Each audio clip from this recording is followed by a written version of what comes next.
омбудсмени Тоҷикистон гуфт тавсияҳои созмонҳои байналмилалӣ дар мавриди ақалиятҳои ҷинсиро иҷро карда наметавонанд, чун ахлоқи ҷомеа ба ин иҷозат намедиҳад.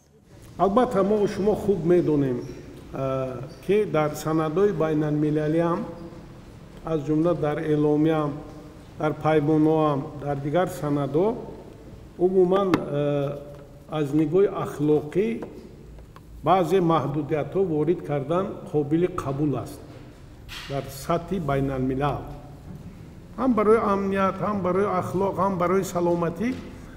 ман фикр мекунам ки дар ин солҳои наздик ин чиза қабул карда наметавонем. ваколатдори ҳуқуқи инсон гуфт ин ба маъное нест ки ақалиятҳои ҷинсӣ дар Тоҷикистон таъқибу муҷозот мешаванд.